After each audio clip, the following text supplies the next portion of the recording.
The Lord appeared to him by the oaks of Mamre, as he sat in the tent door in the heat of the day. He lifted up his eyes and looked, and saw that 3 men stood opposite him. When he saw them, he ran to meet them from the tent door, and bowed himself to the earth, and said, "My Lord, if now I have found favor in your sight, please don't go away from your servant. Now let a little water be fetched. Wash your feet and rest yourselves under the tree. I will get a morsel of bread, so you can refresh your heart. After that you may go your way, now that you have come to your servant." They said, "Very well, do as you have said." Abraham hurried into the tent to Sarah and said, "Quickly make ready 3 measures of fine meal. Mix it and make cakes." Abraham ran to the herd and fetched a tender and good calf and gave it to the servant. He hurried to dress it. He took butter, milk, and the calf which he had dressed, and set it before them. He stood by them under the tree, and they ate. They said to him, "Where is Sarah, your wife?" He said, "See, in the tent." He said, "I will certainly return to you when the season comes round. Behold, Sarah your wife will have a son." Sarah heard in the tent door which was behind him. Now Abraham and Sarah were old, well advanced in age. It had ceased to be with Sarah after the manner of women. Sarah laughed within herself, saying, "After I have grown old, will I have pleasure, my Lord being old also?" The Lord said to Abraham, "Why did Sarah laugh, saying, 'Will I really bear a child, yet I am old?' Is anything too hard for the Lord?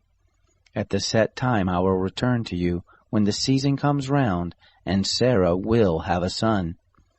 Then Sarah denied, saying, "I didn't laugh," for she was afraid. He said, "No, but you did laugh." The men rose up from there and looked toward Sodom. Abraham went with them to see them on their way. The Lord said, "Will I hide from Abraham that which I do? Seeing that Abraham has surely become a great and mighty nation, and all the nations of the earth will be blessed in him. For I have known him, to the end that he may command his children and his household after him, that they may keep the way of the Lord, to do righteousness and justice, to the end that the Lord may bring on Abraham that which he has spoken of him." The Lord said, "Because the cry of Sodom and Gomorrah is great, and because their sin is very grievous, I will go down now and see whether they have done altogether according to the cry of it, which has come to me. If not, I will know." The men turned from there and went toward Sodom, but Abraham stood yet before the Lord. Abraham drew near and said, "Will you consume the righteous with the wicked? What if there are 50 righteous within the city? Will you consume and not spare the place for the 50 righteous who are therein? Be it far from you to do things like that, to kill the righteous with the wicked, that so the righteous should be as the wicked. May that be far from you. Shouldn't the judge of all the earth do right?" The Lord said, "If I find in Sodom 50 righteous within the city, then I will spare all the place for their sake." Abraham answered, "See now, I have taken it on myself to speak to the Lord, who am but dust and ashes. What if there lack 5 of the 50 righteous? Will you destroy all the city for lack of 5? He said, "I will not destroy it if I find 45 there." He spoke to him yet again and said, "What if there are 40 found there?" He said, "I will not do it for the 40's sake." He said, "Oh, don't let the Lord be angry, and I will speak. What if there are found 30 there?"